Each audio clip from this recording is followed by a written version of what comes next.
about a little bit of the history of Juneteenth. June 19th, 1865, Major General Gordon Granger goes into Galveston, Texas. And there was a good article from the New York Times that dealt with how most Americans don't understand the history of Juneteenth. Now, this article came out in, it was about June of 2021 when this article came out. But one of the things that people don't seem to understand, and this is why one of the reasons why it's so hard for us to get any type of reparative justice, any type of reparations, okay, any substantial type of reparations, is because Americans are very ignorant of history, okay? Americans are very ignorant of history, regardless of race or ethnicity. So there was this good article from the New York Times. Most Americans know little or nothing about Juneteenth, poll finds, and it found that 60% of Americans knew little or nothing about Juneteenth. And I would argue that most of what they think they know is false, because Juneteenth was not the last day of slavery, okay?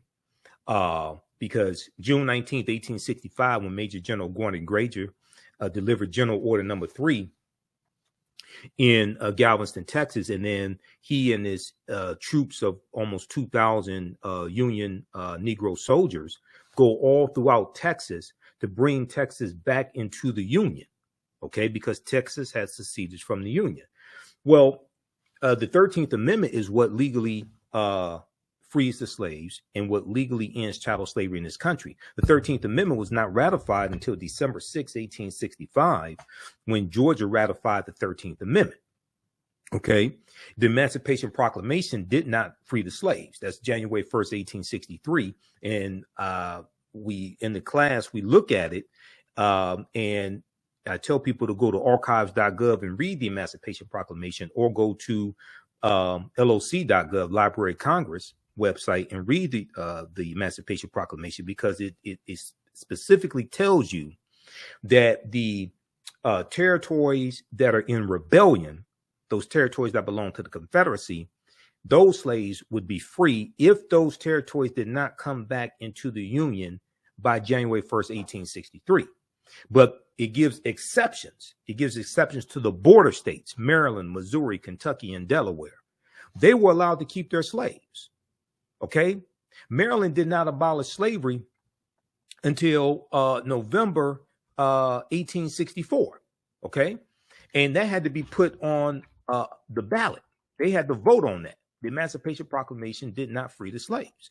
So one of the things that we do in this class, from class number 1, is dispel a lot of myths that are out here dealing with history.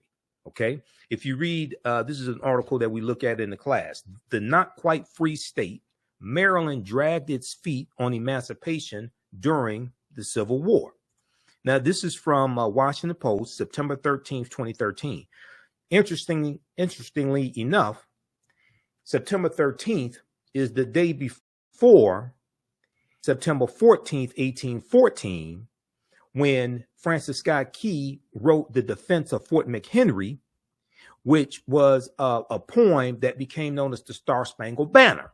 And you see the video that I did dealing with the Black National Anthem and the Star-Spangled Banner, how Francis Scott Key was a white supremacist slave owner who thought that African people were mentally inferior, and how the Star-Spangled Banner, the whole song is a white supremacist song, not just the third stanza.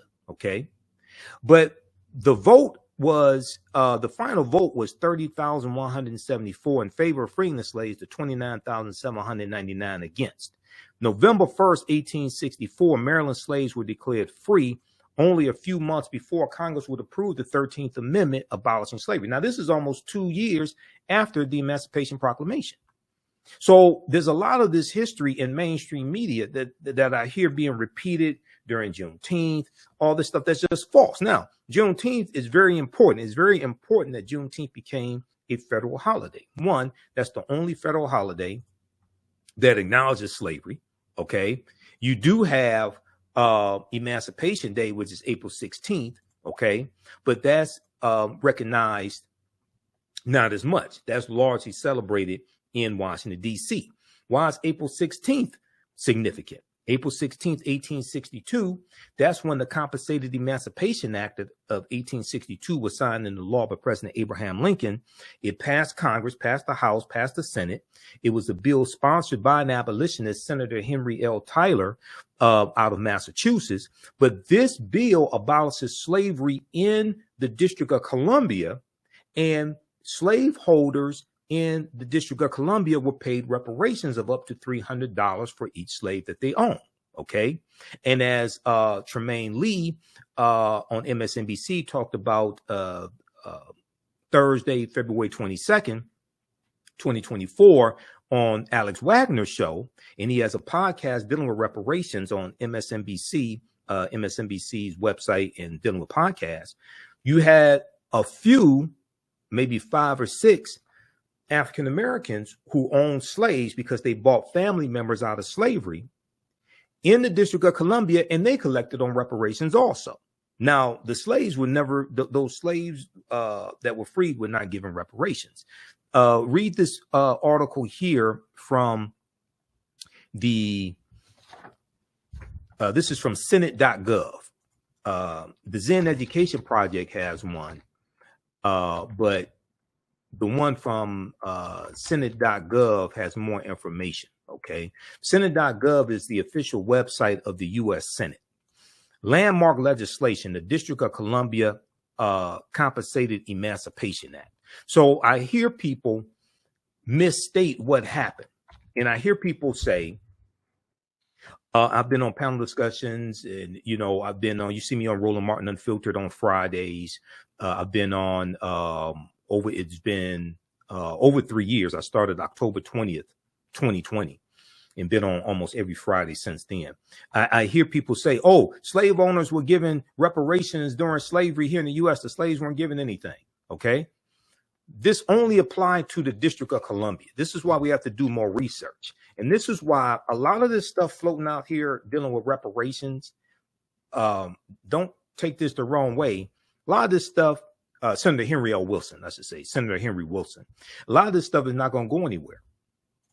Because if you're seeking a legal remedy to a historical problem, then that would imply that you understand both law and history.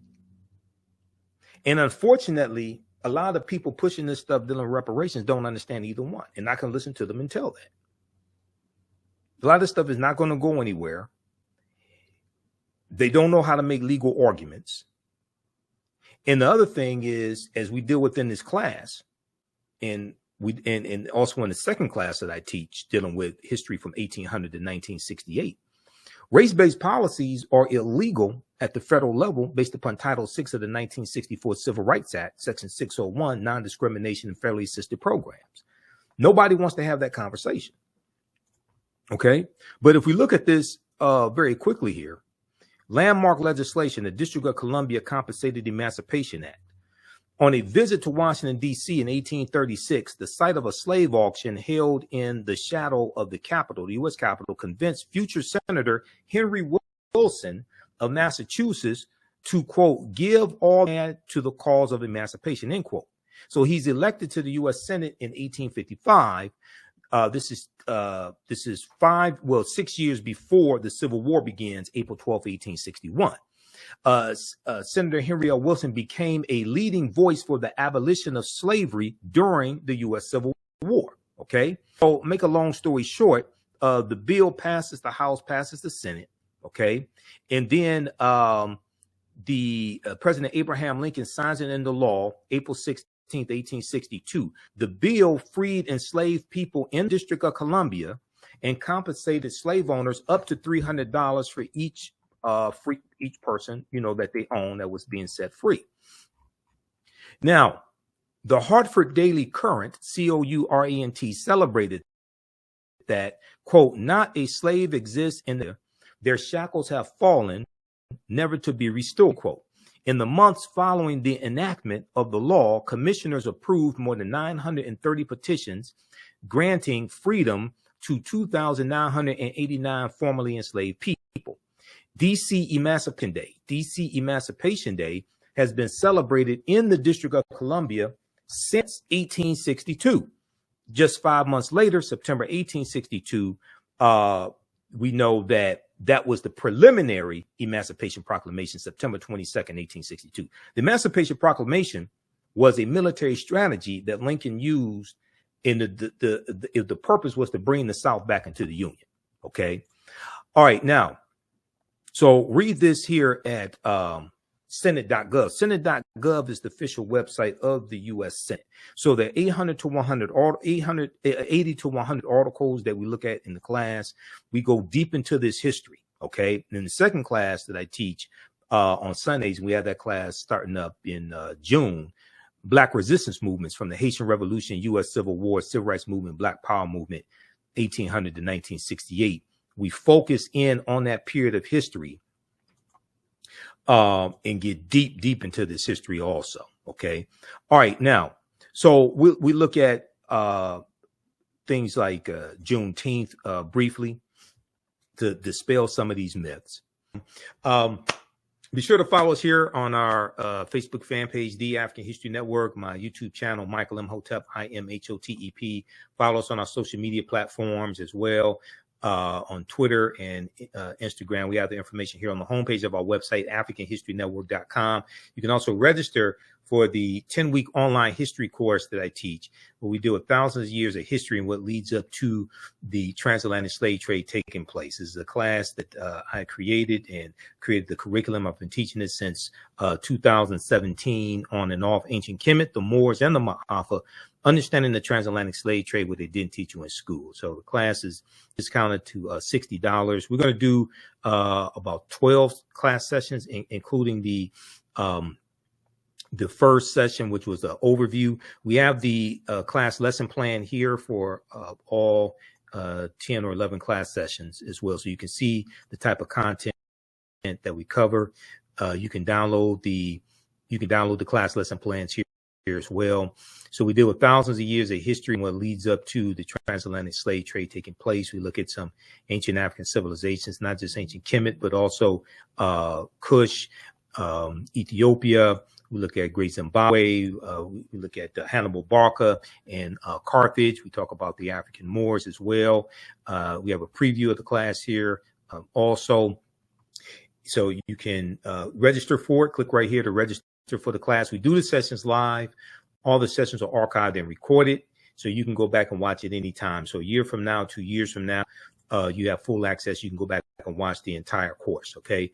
Our next classes are Saturday, April 6th, Saturday, April 13th, April 20th, April 27th, 2024. And we do the classes usually 2 p.m. to 5 p.m. Eastern Standard Time. We may have one last class session after April 27th. We have to see how much we can cover. Okay. But as soon as you register, you can start watching the content. And we're going to post the link right here. So you can start watching it right now as soon as you register for the class. The content is PG-13. So you can use this with your children. There are 80 to 100 articles that we reference in the class. There's like 15 books. You don't have to buy any books to follow along in class. We talk about this here in the lesson plan. Okay. We can't start studying our history in slavery. Even when we study the transatlantic slave trade, which is important, we can't start in 1619 or the 1440s.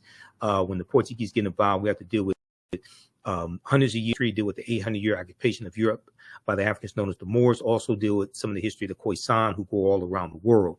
There are 200 slides, over 200 slides that I put together in our PowerPoint presentation that we'll look at. There are 80 to 100 articles that we'll reference. So I picked out the articles. There are 15 books that we reference. So we show you excerpts of the book on the screen. You don't have to buy any of the books if you don't want to. They're good for your library if you want to. Also, we'll look at excerpts of interviews that I've done with some of our scholars, like Professor James Small, Professor Kabahai Kamene, Anthony Browder, Tony Browder, who wrote Nile Valley Contributions to Civilization and Egypt on the Potomac. We use those two books. Those are two of the books we use in the class. Also, we'll look at excerpts of interviews that I've done with Runoko Rashidi and some other scholars also. Okay, so the sessions live. All the sessions are recorded. You can go back and watch it anytime. All right. That's Ancient Kemet, the Moors, and the Ma'afa, Understanding the Transatlantic Slave